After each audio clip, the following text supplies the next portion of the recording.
Hi friends, ఈరోజు నేను మీతో ఒక విషయం షేర్ చేసుకోవాలనుకుంటున్నాను. అంటే మీకు తెలియాలని. చాలామందికి తెలిసే విషయం, బట్ శ్రావణ మాసం వచ్చేసింది కదా. అంటే రేపు అమావాస్య, ఎల్లుండి ఫస్ట్ శ్రావణ శుక్రవారం, మొదటి శ్రావణ శుక్రవారంతో మొదలవుతోంది శ్రావణ మాసం. సో ఈసారి వరలక్ష్మి వ్రతం 3వ వారం వచ్చింది.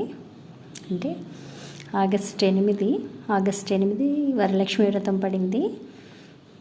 పౌర్ణమి ముందు ఆగస్ట్ 8 వరలక్ష్మి వ్రతం, 9న శ్రావణ రాఖీ పౌర్ణమి పడింది. జంధ్యాల పౌర్ణమి అని కూడా అంటారు. సో ఒకటి నేను మీకు చెప్పదలుచుకుంది ఏంటంటే,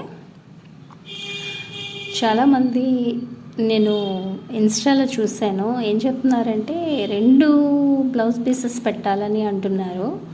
వాయనం అంటే ఒక్క బ్లౌజ్ పీసే పెడతారని నాకు తెలుసు. నా చిన్నప్పటి నుంచి చూస్తున్నాను. మా మదర్ వాయనం పుచ్చుకున్నప్పుడు కూడా అలాగే పుచ్చుకున్నారు. ఎవరిచ్చినా కూడా ఒక బ్లౌజ్ పీసే పెడుతున్నారు. 2 అయితే ఎవరు ఎప్పుడూ పెట్టలేదు, నేను చూడలేదు. వరలక్ష్మి వ్రతం రోజు వాయనం ఎట్లా ఇస్తారంటే, ఒక బ్లౌజ్ పీస్ వీలుంటే మీకు, అంటే మీకు పెట్టగలిగే ఇది ఉంటే, ఓపిక ఉంటే పెట్టచ్చు ఒక బ్లౌజ్ పీసు.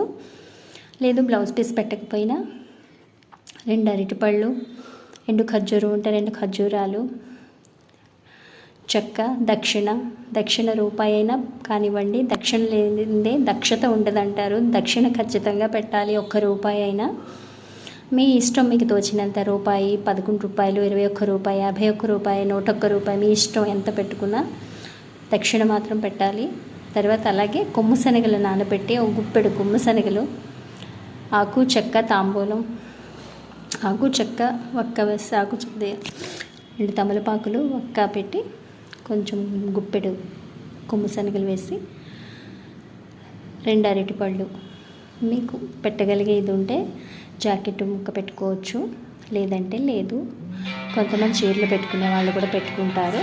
ఇది వాయనం ఇచ్చే పద్ధతి అని నాకు తెలుసు.